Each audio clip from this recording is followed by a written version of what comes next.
The classroom door swung open at 8:47 a.m., and 23 pairs of eyes turned toward the entrance. 23 children shuffled to their seats, backpacks thudding against chair legs, the usual morning chaos of a fourth-grade classroom in full swing. But Mrs. Sarah Chen noticed something she'd been noticing for 3 weeks straight now. 22 children sat down. One remained standing. The girl's name was Emma Rodriguez, and she stood beside her desk like a soldier at attention, her small hands gripping the edge of the wooden surface so tightly her knuckles had gone white. Sarah had been teaching for 17 years. She'd seen anxious kids, defiant kids, kids with sensory issues who couldn't bear the texture of certain chairs. She'd seen children who stood because sitting felt like submission, and children who stood because they were too full of energy to contain themselves. But Emma wasn't any of those things. Emma stood because she was afraid. "Good morning, class," Sarah said, her voice carrying that practiced brightness that teachers learn to manufacture even when their minds are elsewhere. And her mind was definitely elsewhere. It was on the pale-faced girl in the third row, the one whose dark eyes tracked every movement in the room like a rabbit watching for predators. The one who hadn't sat down in her classroom for 21 consecutive school days. The other children had noticed, of course. Children always notice. But kids at this age were still young enough to accept oddities without much commentary. Emma stands during class. Joey brings the same lunch every single day. Marcus hums when he does math problems. These were just facts of their world, unremarkable in their consistency. It was the adults who saw patterns and worried, or at least it was supposed to be the adults who worried. Before we dive in, drop a comment and let us know where you're watching from. We'd love to hear from you. If you enjoy educational stories like this, be sure to like the video, subscribe, turn on the notification bell, and share it with someone who'd love it too. "Emma," Sarah said gently, moving down the aisle between desks as she took attendance on her tablet. "Honey, you can sit down. We're going to be reading for the next half hour, and I know your legs must be tired from standing all morning yesterday." Emma's response was immediate and rehearsed. "I'm okay, Mrs. Chen. I like standing. It helps me concentrate." The words came out smooth, practiced, like she'd said them 100 times before, which, Sarah realized with a cold twist in her stomach, she probably had. Not just to Sarah, but to the teacher before her, to the gym instructor, to the lunch monitor. How many adults had Emma convinced with that simple, reasonable explanation? "All right," Sarah said, because what else could she say? She couldn't force a child to sit.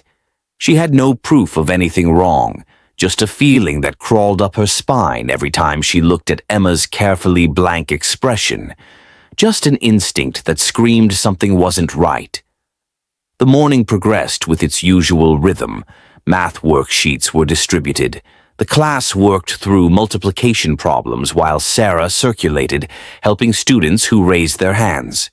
She found herself drifting toward Emma's desk more than the others, looking for clues she couldn't name. The girl worked diligently, her pencil forming neat numbers in each box. Her handwriting was impeccable, actually, which was unusual for a 9-year-old. Too perfect, maybe. Like everything else about her was too controlled, too careful. "Mrs. Chen," a voice piped up from the front row. "Can you help me with number 7? Sarah turned away from Emma, but not before she caught something in her peripheral vision. A wince, brief, quickly suppressed, but unmistakable. Emma had shifted her weight from one foot to the other, and for just a second pain had flashed across her features. The morning crawled forward. Reading time came, and the children settled into their various spots. Some sat cross-legged on the carpet. Others claimed the beanbags in the reading corner. A few stayed at their desks. And Emma remained standing, her book held at chest level, her eyes moving across the pages with mechanical precision. Sarah watched her from behind her own desk, pretending to review lesson plans while her attention fixed on the small figure in the third row. There was something about the way Emma held herself, Sarah thought, a rigidity that went beyond normal childhood stiffness. When another student accidentally bumped into her while reaching for a book, Emma flinched so hard she nearly dropped her own book. The other child apologized and moved on without noticing, but Sarah noticed. Sarah was starting to notice everything. At 10:30, it was time for the bathroom break before recess. The children lined up at the door in their usual chaotic fashion, jostling and chattering about what games they'd play outside. Emma took her place at the back of the line, and Sarah watched as they filed out. She followed them down the hallway, counting heads automatically, while her mind churned. The girls' bathroom was at the end of the corridor, and Sarah stood outside while her students went in. It was school policy that a teacher had to be nearby during bathroom breaks for the younger grades. She counted them going in, counted them coming out. 23 students total, 11 girls. She counted 10 coming out. "Emma," Sarah called, pushing the door open slightly. "Honey, are you okay in there?" A long pause. Then, "Yes, Mrs. Chen, I'll be right out." But she wasn't right out. 3 minutes passed, then 5. Sarah pushed the door fully open and walked in. Emma stood at the sink, washing her hands with the kind of thoroughness that suggested she was stalling. Their eyes met in the mirror. "Sweetheart, the class is waiting," Sarah said gently. "Is everything all right?" Emma's reflection stared back at her, and for just a moment Sarah saw something crack in that carefully maintained facade. Fear. Pure, undiluted fear. But then it was gone, replaced by that same polite mask. "I'm sorry, Mrs. Chen. I'm coming now." They walked back to the classroom together, Emma moving with that strange, stiff gait that Sarah had started to associate with her. Not quite a limp, but not normal either. Like every step required thought and effort, like her body hurt. Recess was a revelation of a different kind. Sarah stood at her classroom window, watching the children scatter across the playground below. Most ran immediately to the swings or the jungle gym. Some gathered for an impromptu soccer game. Others clustered in small groups, already forming the complex social hierarchies that would define their adolescent years. And Emma stood alone by the fence, not playing, not moving, just standing with her back against the chain link like she needed the support. Sarah's hand reached for her phone. She pulled up Emma's file, reading through the information she'd already memorized. Parents, Maria and Robert Rodriguez. Emergency contacts, same. No documented health issues, no special accommodations requested, no flags in the system at all. A perfectly normal student on paper, but paper lied sometimes. Paper was whatever people chose to write on it. The classroom phone rang, startling Sarah from her thoughts. It was Janet from the front office. "Sarah? Quick question about Emma Rodriguez." Her mother called, asking if Emma could be dismissed an hour early today for a dentist appointment, but we don't have any paperwork on file. "Did she mention anything to you?" Sarah's grip tightened on the receiver. "No, she didn't." "What did you tell the mother?" "I said we needed written documentation at least 24 hours in advance per district policy. She seemed irritated, but said she'd handle it." "Good," Sarah said. "Thanks for letting me know." She hung up and stared at her class roster, Emma's name seeming to pulse on the page. An unscheduled early dismissal. A mother irritated by school policy. Maybe it meant nothing. Parents forgot paperwork all the time, but combined with everything else, it felt like another piece of a puzzle Sarah couldn't quite see. The rest of the day passed in a blur of lessons and activities. Science class involved a discussion of the water cycle, which the children found endlessly fascinating. Social studies covered the California missions, and Sarah assigned a project that had half the class groaning and half bouncing with excitement. Through it all, Emma stood at her desk, participated when called upon, and never once asked to sit down. At 2:15, as the children packed their bags for dismissal, Sarah made a decision. She approached Emma's desk, crouching down so they were at eye level. "Emma, can you stay back for just a minute after class? I want to talk to you about your science project." Panic flickered across Emma's face.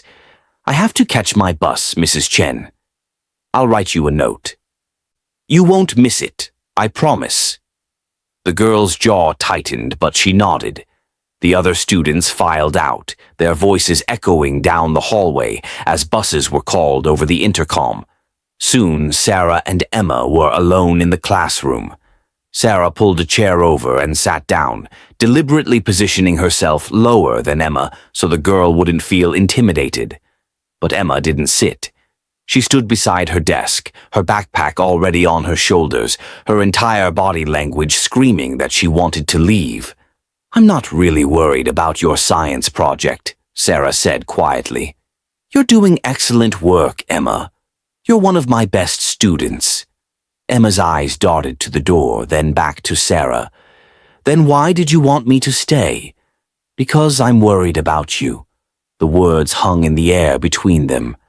Sarah watched Emma's face carefully, saw the girl's throat work as she swallowed. "You haven't sat down in my classroom in 3 weeks. You move like you're in pain. You avoid bathroom breaks. And today your mom tried to pull you out of school early without proper documentation." "I told you I concentrate better standing up," Emma said, but her voice wavered. "Emma, I need you to be honest with me. Are you hurt?" The girl's eyes filled with tears, but she blinked them back furiously. "I'm fine." "Sweetheart, if something is wrong at home, if someone is hurting you, you can tell me. I promise I'll help you. That's my job, to keep you safe." Emma's hands gripped her backpack straps so hard Sarah could see her fingers trembling. For a long moment the girl stood there, and Sarah thought maybe, just maybe, she was going to break. She was going to tell the truth. But then Emma's expression shuttered completely. "Nothing's wrong, Mrs. Chen. My mom is waiting for me. Can I go now?" Sarah felt the moment slip away like water through her fingers. She couldn't hold a child against her will without cause, and a feeling wasn't cause no matter how strong it was. "Yes," she said finally. "You can go. But Emma, if you ever need to talk about anything, my door is always open." Emma nodded and practically ran from the room. Sarah sat in the empty classroom surrounded by construction paper projects and multiplication tables, and felt like she'd failed some crucial test. That night, Sarah couldn't sleep. She lay in bed next to her husband, Marcus, who snored softly beside her, completely oblivious to the turmoil in her mind. She kept seeing Emma's face, that flash of fear in her eyes before the mask came down. She kept thinking about the stiff way the girl walked, the way she never, ever sat down. At 2 a.m., Sarah gave up on sleep and went to her laptop. She pulled up the school database and began reading through Emma's records more carefully. Attendance was good, almost perfect, actually. Grades were above average. No disciplinary issues, no concerns from previous teachers. But that struck Sarah as odd now. How could no one else have noticed? She scrolled back through the notes from Emma's third-grade teacher, Mrs. Patterson, who had retired at the end of last year. There, buried in a note from February, was a single line. "Emma seems uncomfortable sitting for long periods, allowing her to stand during independent work time." So Mrs. Patterson had noticed. She'd noticed and she'd accommodated and probably thought she was being helpful. Maybe she was. Or maybe she'd made it easier for whatever was happening to Emma to continue happening. Sarah closed her laptop and pressed her palms against her eyes. She was probably overreacting. She was probably seeing shadows where there was only light. But 17 years of teaching had given her instincts, and those instincts were screaming. The next morning, Sarah arrived at school 45 minutes early. She went straight to the counselor's office, where she found Linda Martinez already at her desk, coffee in hand. "Linda, do you have a minute?" The counselor looked up and immediately read Sarah's expression. "Come in. Close the door." Sarah sat down and told Linda everything. The standing, the flinching, the bathroom avoidance, the strange phone call about early dismissal. As she spoke, she watched Linda's expression shift from casual interest to serious concern. "Have you seen any visible bruising?" Linda asked. "No, but she wears long sleeves even though it's been in the 80s all week, and her skirt goes past her knees." Linda tapped her pen against her desk, thinking, "That's not conclusive. Lots of kids dress modestly." I know it's not enough. But Linda, something is wrong. I can feel it. Your feelings don't give us grounds to call CPS, Sarah. You know that. We need observable evidence of abuse or neglect. Has she said anything that could be construed as a disclosure? No. She shuts down every time I try to talk to her. Linda sighed. Keep documenting everything you observe, dates, times, specific behaviors. If we see anything concrete, anything at all, we can move forward. But right now all we have is a girl who prefers to stand and a teacher with a gut feeling. Sarah left the counselor's office feeling frustrated but understanding the position Linda was in. They couldn't report suspicions. They needed facts, so Sarah would gather facts. Over the next week, she became hyper-vigilant. She watched Emma constantly, noting everything in a small notebook she kept in her desk. She documented that Emma wore the same skirt 4 days in a row, which wasn't necessarily concerning, except that the skirt was stained. Dark stains near the hem that could have been anything, dirt or food or marker, but they looked old, set in, like they'd been there a while. She noted that Emma's hair was clean and neatly brushed, so basic hygiene wasn't being neglected. She noted that Emma ate her lunch, usually a sandwich and fruit, so she wasn't being starved. But she also noted the way Emma moved through the hallways, always keeping her back to the walls, the way she startled at sudden noises, the way she never played at recess, just stood in the same spot by the fence every single day. The way she held herself so carefully, like her body was made of glass and any wrong move might shatter it. On Thursday, during PE class, Sarah observed from the gymnasium doorway.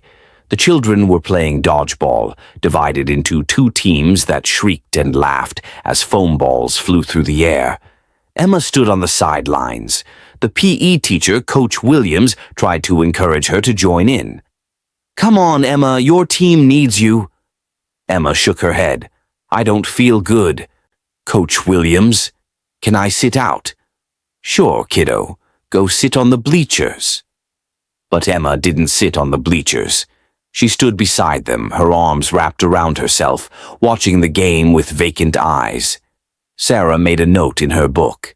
Asked to sit. Didn't sit anyway.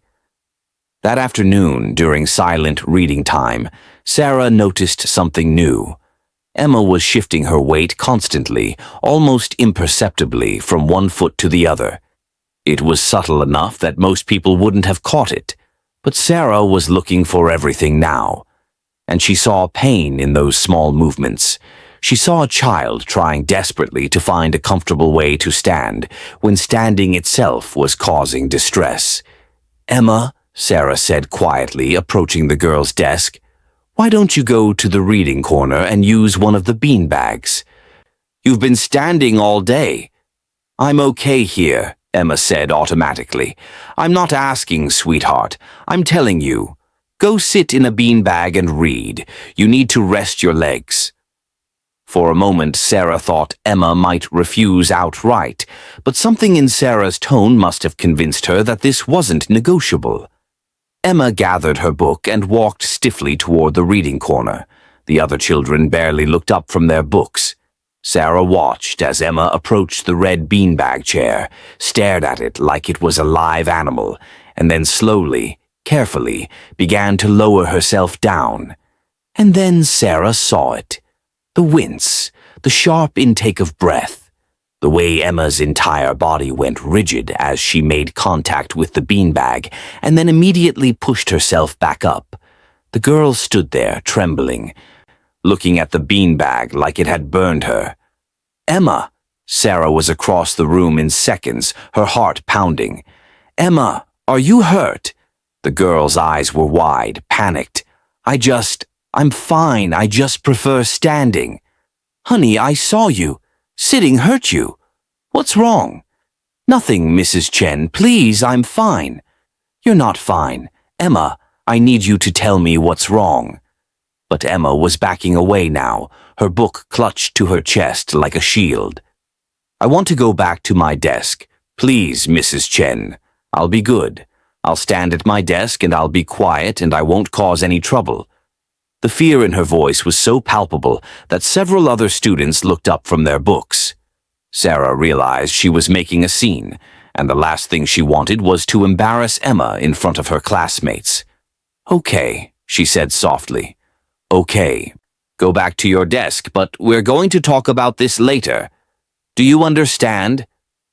Emma nodded and fled back to her desk, where she stood rigid and silent for the rest of the reading period. Sarah returned to her own desk, but her hands were shaking as she made another note. Refused to sit even when directly instructed. Visible pain when attempting to sit in beanbag chair. Something is seriously wrong.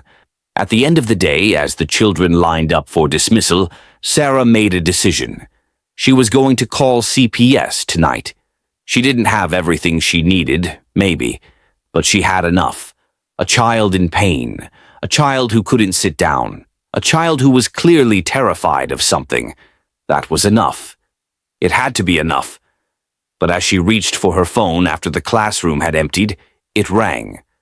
The caller ID showed the main office. "Mrs. Chen, this is Principal Hartley. Can you come to my office, please?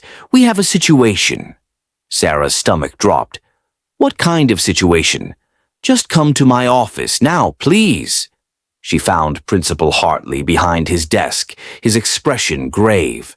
Across from him sat a woman Sarah recognized from pickup time, Maria Rodriguez, Emma's mother. The woman was in her late 30s, well-dressed in business casual attire, her hair pulled back in a neat bun. She looked like a typical suburban mom, tired but put together. She did not look like someone who would hurt her child. But Sarah had learned long ago that monsters rarely looked like monsters. "Mrs. Chen, please sit down," Principal Hartley said.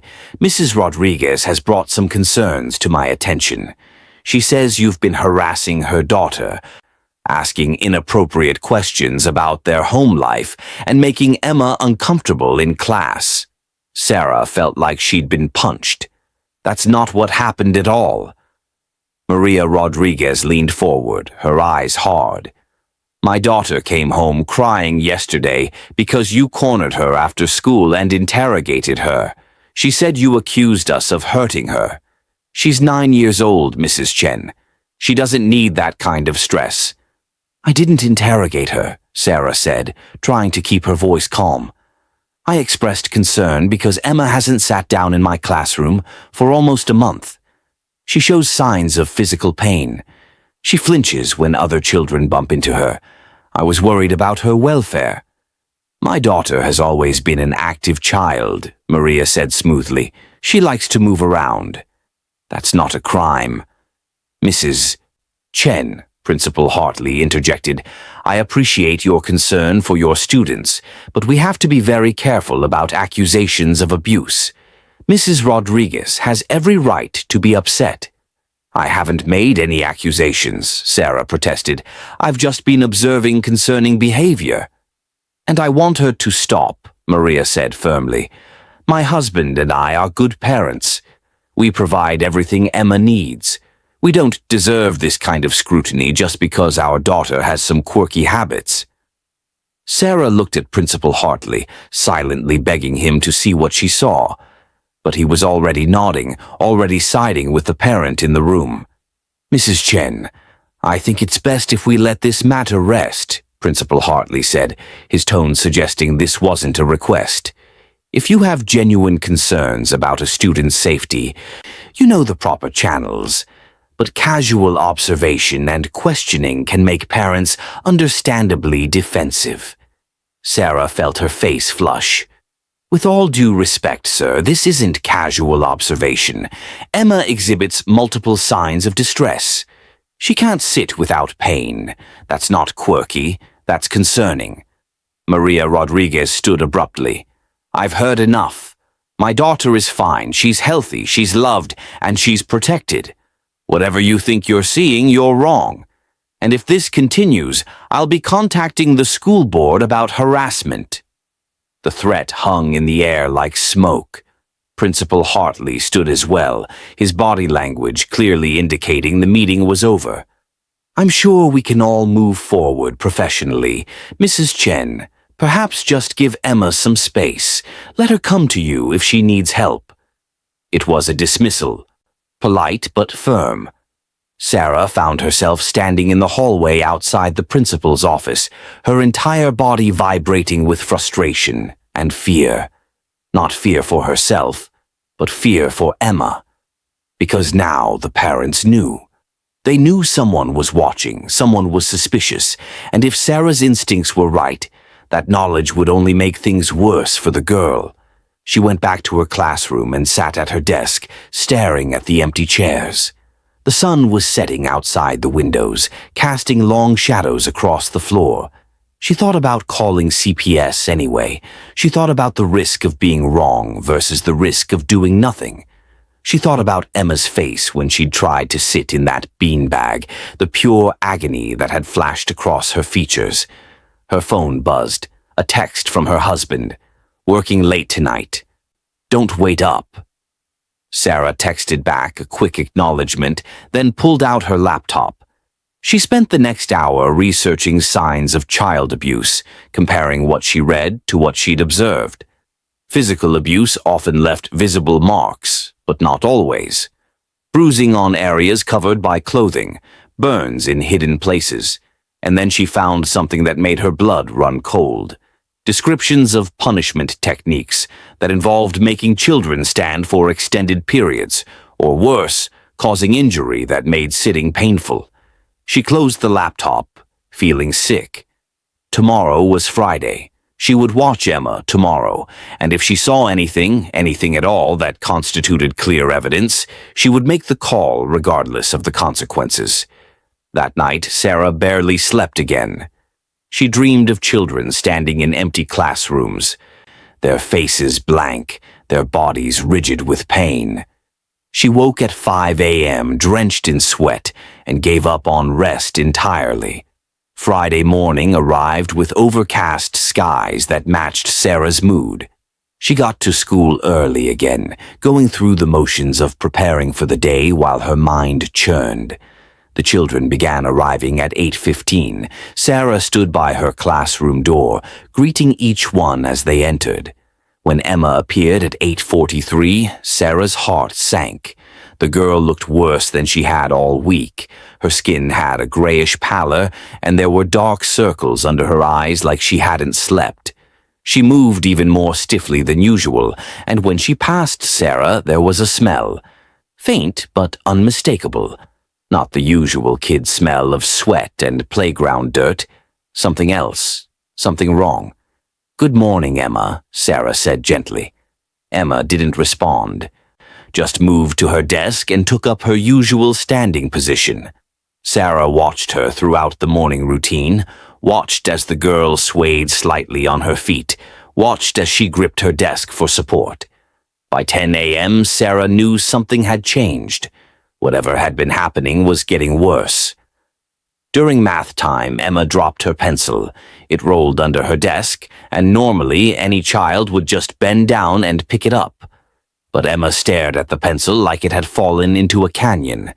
She looked at Sarah with an expression of such desperation that Sarah immediately walked over. "I'll get it, honey," Sarah said, crouching down to retrieve the pencil. As she straightened up, she was close enough to Emma to see what she'd been hiding. The girl's eyes weren't just tired, they were glassy with fever. And there was a fine sheen of sweat on her forehead, despite the classroom being comfortably cool. "Emma, you're sick," Sarah said quietly, placing the back of her hand against the girl's forehead. She was burning up. "You have a fever. We need to call your parents to come get you." "No." The word came out sharp, panicked. "No, please, Mrs. Chen. I'm fine. I don't need to go home." "Sweetheart, you're clearly ill. You need to rest." "Please," Emma whispered, and there were tears in her eyes now. "Please don't call them. I'll be good. I'll be quiet. Just don't call them." Sarah felt something crack inside her chest. A 9-year-old child, sick with fever, begging not to go home. "Emma, why don't you want me to call your parents?" But Emma was shaking her head, backing away. In her haste, she bumped against her desk, and the impact made her cry out. Just a small sound, quickly stifled, but it was pain. Real, physical pain. "That's it," Sarah said firmly. "Come with me. Right now." She didn't give Emma a chance to protest. She turned to the class. "Everyone, continue working on problems 15 through 20. I'll be right back." Sarah guided Emma out of the classroom and down the hall toward the nurse's office. The girl walked like each step was agony, her breathing shallow and rapid. They passed other teachers, other students, and Sarah wondered how many people had seen Emma like this and looked away. The nurse's office was at the end of the hallway, a small room that smelled of antiseptic and adhesive bandages. Nurse Morrison looked up from her computer as they entered. "Sarah, what's wrong?" "Emma has a fever and she's in pain. I need you to examine her." Nurse Morrison's expression shifted to professional concern. She immediately pulled out her thermometer. "All right, Emma, let's see what we're dealing with. Can you sit down on the examination table?" Emma's eyes went wide. "I can stand. I'm okay standing." "Honey, I need you to sit so I can check you properly," Nurse Morrison said gently. "I can't." The words were barely a whisper. Sarah and Nurse Morrison exchanged glances. Sarah saw her own concerns reflected in the nurse's eyes. "Emma," Nurse Morrison said carefully, "why can't you sit down?" I just can't. Please don't make me." The nurse looked at Sarah again, and Sarah nodded. They both understood what needed to happen next. "Emma, I'm going to call your parents now," Nurse Morrison said, reaching for the phone. "No, please, no!" Emma was crying openly now, trembling so hard her teeth chattered. "Please don't call them. I'll be good. I promise I'll be good." Sarah knelt down in front of Emma, taking the girl's hands in hers. They were ice cold despite the fever. "Emma, listen to me. You're not in trouble. You haven't done anything wrong, but you're sick and you're hurt, and we need to help you. Do you understand?" Emma looked at her with eyes full of terror and something else. Hope, maybe. Desperate, fragile hope. "If I tell you," Emma whispered, "promise you won't let them take me home." Sarah's heart was pounding so hard she could hear it in her ears. "I promise I will keep you safe, whatever it takes."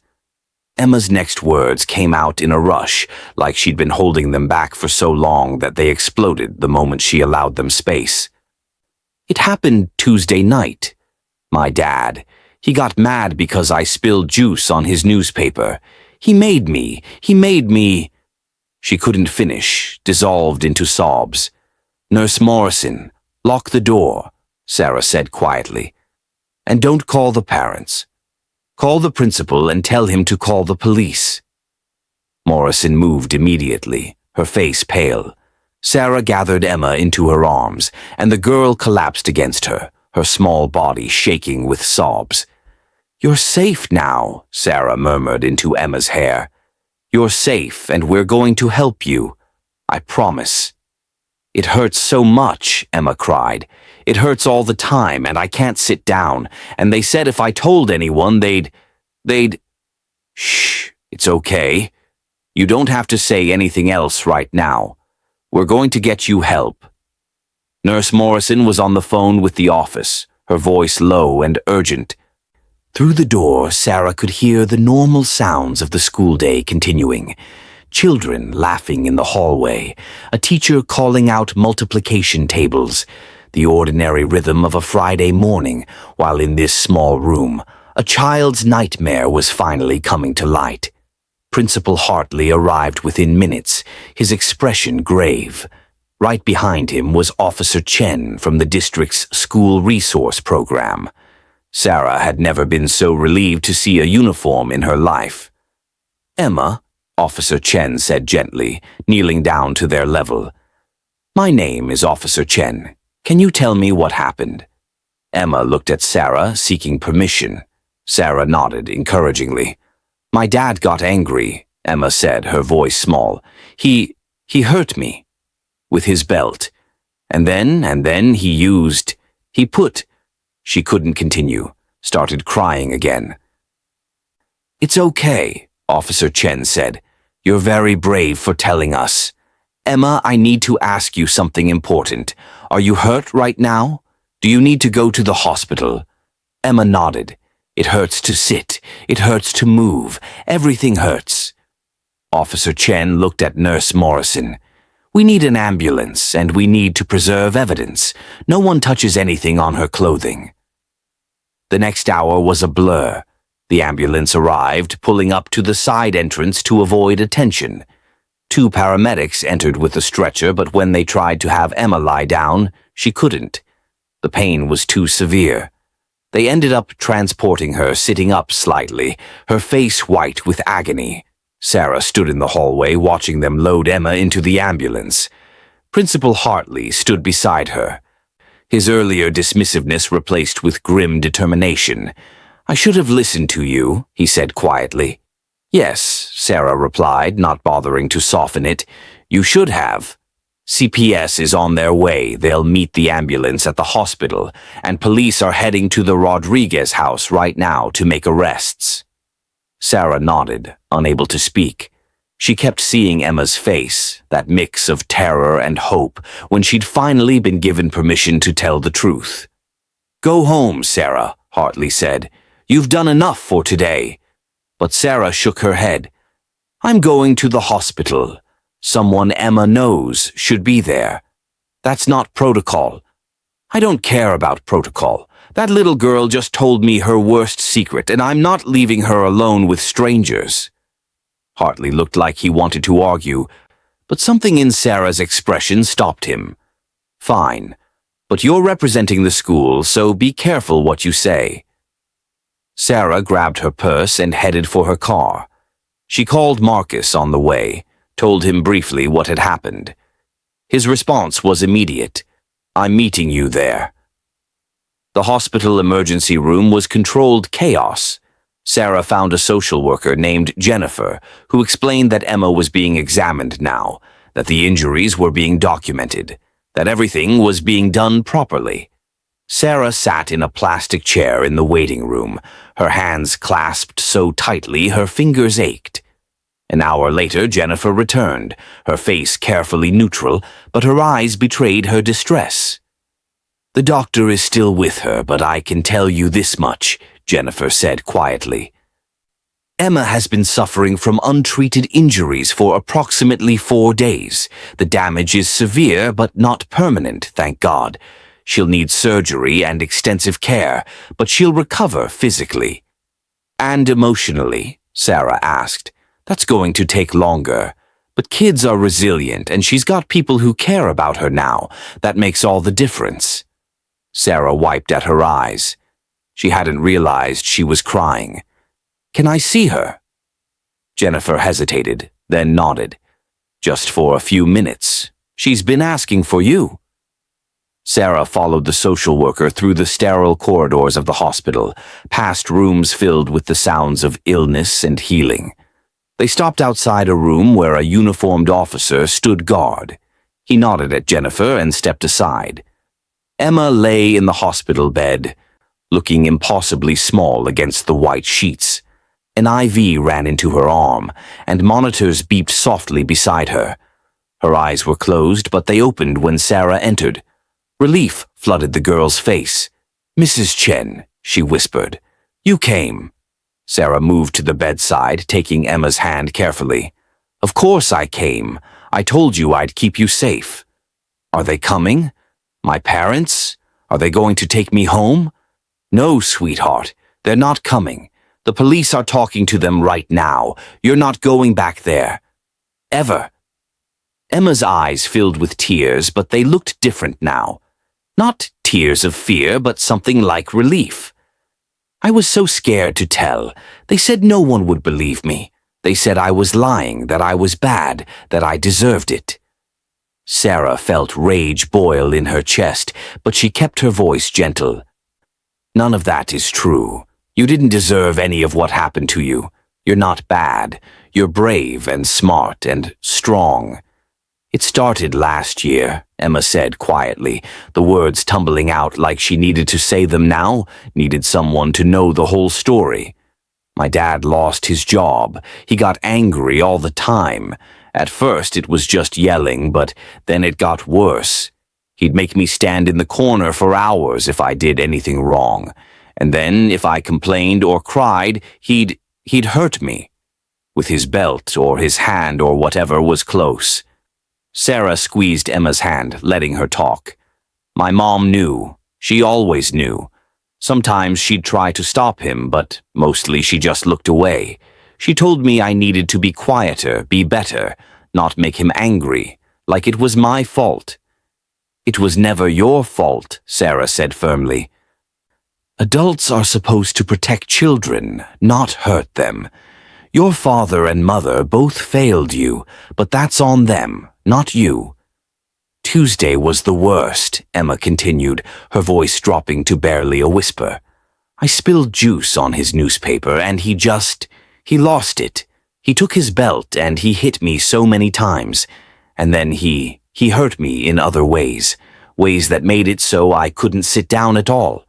My mom cleaned up the blood after and told me if I said anything to anyone, they'd both go to jail and I'd be put in foster care with people who would hurt me even worse." Sarah felt sick. She wanted to find Emma's parents and scream at them, wanted to make them feel a fraction of the pain they'd inflicted on their daughter. But that wasn't her job. Her job was to be here, to be the adult Emma needed. "Foster care isn't like that," Sarah said gently. "There are good people who take care of children who need homes, and you're going to have lots of support. Doctors, counselors, people who understand what you've been through." "Will I have to go to court? Will I have to see them?" "I don't know all the details yet," Sarah admitted. "But there are people whose whole job is to protect kids in situations like yours. They'll explain everything, and they'll make sure you're safe through the whole process." A doctor entered then, a woman in her 40s with kind eyes. "Emma, I need to talk to Mrs. Chen for a moment. Is that okay?" Emma nodded, and Sarah followed the doctor into the hallway. "I'm Dr. Patterson," the woman said. "I've completed the examination. Emma has multiple injuries consistent with repeated physical abuse. There are old scars suggesting this has been ongoing for some time, and fresh injuries that are quite severe. The most recent incident caused significant trauma. She'll need surgery to repair the damage, and she'll be hospitalized for at least a week." Sarah leaned against the wall, feeling the weight of it all. "Will she be okay?" "Physically, yes. We'll monitor for infection and complications, but children heal remarkably well. Emotionally, that's a longer road. She'll need therapy, probably for years. But the fact that she disclosed, that she trusted you enough to tell the truth, that's a good sign. It means she hasn't given up." Sarah nodded, unable to speak around the lump in her throat. "You did the right thing," Dr. Patterson said. "I know it probably doesn't feel like enough, but you saved that little girl's life.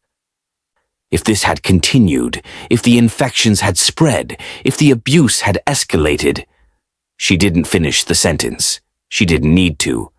The next few days were a whirlwind of statements and meetings. Sarah spent hours talking to police detectives, to CPS investigators, to attorneys. She provided her documentation, her notes, every observation she'd made over the past month. The evidence was overwhelming: medical reports, Emma's testimony, and when police searched the Rodriguez home, they found more. Photographs on Robert Rodriguez's phone, a belt with blood on it hidden in the garage, a diary Maria Rodriguez had kept that documented the abuse in clinical detail, as if she'd been keeping track of her own complicity. Both parents were arrested and charged with multiple counts of child abuse, aggravated assault, and child endangerment. They would not be getting out on bail. The evidence was too damning, the crimes too severe. Emma had her surgery on Saturday. Sarah wasn't allowed to be there, but Jennifer kept her updated. The surgery went well. Emma was recovering. She was asking about school, about her classmates, about whether Mrs. Chen was mad at her for missing class. "Tell her I'm not mad," Sarah said, crying into her phone. "Tell her I'm proud of her." On Monday, Sarah returned to her classroom. 22 children stared at her with wide eyes, full of questions they'd heard whispered in the hallways and at home. The school had sent out a vague email to parents about an ongoing investigation, nothing specific, but kids always knew more than adults gave them credit for. "Where's Emma?" Marcus from the back row asked immediately. Sarah had prepared for this question. She'd consulted with Principal Hartley and the school psychologist about what to say. "Emma is in the hospital recovering from some injuries. She's going to be okay, but she'll be out of school for a while." "Is she coming back?" a girl named Sophia asked. "I hope so," Sarah said honestly. "But right now, the most important thing is that Emma is safe and getting better." She didn't provide details. She couldn't. But she could see in her students' faces that they understood something serious had happened. These children who had stood in the same classroom with Emma for months, who had seen her standing every day and never questioned it, they would remember this. They would remember that sometimes the quietest person in the room is the one who needs help the most. 2 weeks passed. Sarah visited Emma in the hospital 3 times, bringing books and cards the other students had made. Emma was healing, slowly. The physical wounds were closing, but there was a wariness in her eyes that broke Sarah's heart. The girl who had once been so careful to be invisible was now constantly scanning for threats, flinching at loud noises, struggling to trust even the nurses who were helping her. "They're going to put me in a foster home," Emma told Sarah during one visit. "Jennifer said they found a good family. They have a dog and a big backyard." "That sounds nice," Sarah said. "I'm scared," Emma admitted. "What if they're like my parents? What if they say they're nice, but they're not?" Sarah took Emma's hand. "You know what I think. I think you're the bravest person I know. You survived something terrible, and you found the courage to ask for help. That same courage is going to help you know the difference between people who are truly safe and people who aren't. And if you ever feel unsafe, you tell Jennifer, or you tell me, or you tell any adult you trust, because now people are listening." Emma squeezed her hand. "Thank you for listening. Thank you for not giving up." "I'll never give up on you," Sarah promised. 4 weeks after that awful Friday, Emma was discharged from the hospital. She went to live with the foster family, people who had been vetted and trained, and who, Jennifer assured Sarah, were genuinely good people. Emma would have her own room, her own space, and most importantly, her own safety. The school year continued. Sarah taught her lessons, graded papers, managed the controlled chaos of 22 fourth graders. But everything felt different now. She looked at her students with new eyes, noticing things she might have overlooked before. A boy who always wore long sleeves, a girl who never made eye contact. Small signs that might mean nothing or might mean everything. She started a quiet campaign at faculty meetings, pushing for better training on recognizing signs of abuse. Principal Hartley, chastened by how badly he'd initially handled the situation, supported her fully. The district brought in experts. They revised protocols. They made it easier for teachers to report concerns without fear of repercussions. It wasn't enough to undo what had happened to Emma, but maybe it would help the next child. And the one after that. 3 months after Emma left her classroom, Sarah received a letter. The handwriting was careful, each letter formed with concentration. "Dear Mrs. Chen," it read, "I'm doing okay. My foster parents are nice. They let me sit or stand whenever I want. I have a counselor I talk to twice a week. She helps me understand that what happened wasn't my fault. I miss school sometimes. I miss my desk in the 3rd row. I miss math class. But mostly I'm glad I'm safe. Thank you for noticing me. Thank you for caring when I was too scared to ask for help. Love, Emma." Sarah kept that letter in her desk drawer. On hard days, when she felt overwhelmed by the demands of teaching and the weight of responsibility, she would take it out and read it.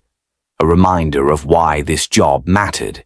A reminder that sometimes the smallest actions, asking one question, noticing one detail, could change everything. The school year ended. Summer came and went. When September arrived and Sarah prepared her classroom for a new group of students, she thought about Emma often. Jennifer had told her that Emma was thriving in her foster placement, that the family was hoping to adopt her. She was seeing a trauma therapist regularly and making good progress. She'd asked if she could write to Mrs. Chen sometimes, and Sarah had enthusiastically agreed. On the first day of the new school year, Sarah stood by her classroom door greeting her new students. 24 fifth graders this year, each one carrying their own stories, their own secrets, their own struggles. She looked at each face carefully, really seeing them, watching for the quiet ones who stood too still, the loud ones who demanded attention to cover pain, the invisible ones who had learned that being unnoticed meant being safe. And then, at 8:45, just before the bell rang, one more student appeared in her doorway. Emma stood there, wearing a new backpack and a nervous smile.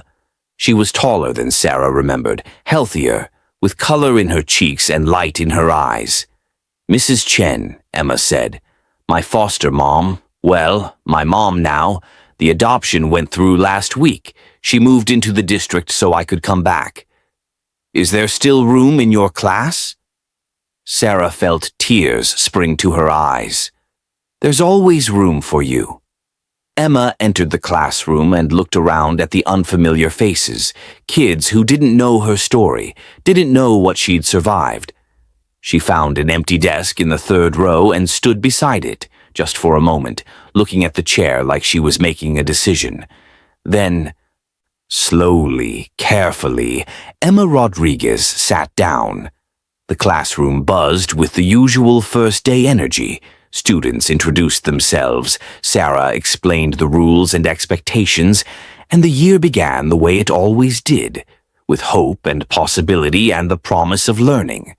But Sarah kept glancing at Emma, at the girl who sat comfortably in her chair, participating in discussions, smiling at new classmates, embodying the resilience of children who survive the unsurvivable. After school, as the other students filtered out, Emma approached Sarah's desk. "I wanted to thank you again," Emma said. "Not just for noticing, but for not giving up. Even when people didn't believe you. Even when it was hard." "You don't have to thank me," Sarah replied. "I'm just so glad you're okay." "I'm not all the way okay yet," Emma said with the honesty of someone who'd learned not to hide the truth. "But I'm getting there. And I couldn't have gotten here without you." Sarah hugged her, this brave child who had found the courage to trust when trust had been weaponized against her. "You did the hard part, Emma. You survived. You spoke up.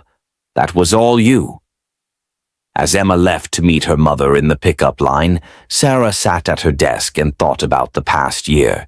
She thought about the price of silence and the power of persistence. She thought about how many Emmas were out there right now, standing when they should be sitting, hiding pain behind polite smiles, waiting for someone to look close enough to see the truth. The sun set outside her classroom windows, painting the empty desks in gold light. Tomorrow there would be more students, more lessons, more ordinary days filled with multiplication tables and spelling tests and the controlled chaos of elementary school. But Sarah would never forget that sometimes the most important thing a teacher could do had nothing to do with curriculum. Sometimes it was simply this: notice the child who no one else sees, ask the question no one else asks, and be brave enough to act when every instinct said to look away. Because at the end of the day, education wasn't just about filling minds with knowledge. It was about protecting the children while they learned, about creating safe spaces where they could be children. It was about remembering that behind every desk, standing or sitting, there was a whole person with a whole story. And some of those stories desperately needed someone to hear them. Emma was safe now. She was healing. She was learning to be a child again, learning to trust, learning that the world could be kind as well as cruel. It wasn't a happy ending because the scars would always be there, the memories would always exist. But it was a better beginning, a second chance, a life saved by someone who refused to look away. And in the end, Sarah thought, that was worth everything. If Emma's story moved you, if it made you think about the children in your own life who might be silently suffering, then please share this video. Leave a comment about where you're watching from and what signs you'll pay attention to from now on. Subscribe to this channel for more true stories that matter, stories that remind us to look closer, listen better, and care more deeply. Hit that like button if you believe that one person really can make a difference. And remember, if you ever suspect a child is being abused, speak up. Make the call. Ask the question. Be the adult that child needs. Because somewhere right now there's another Emma waiting for someone to notice. Be that someone.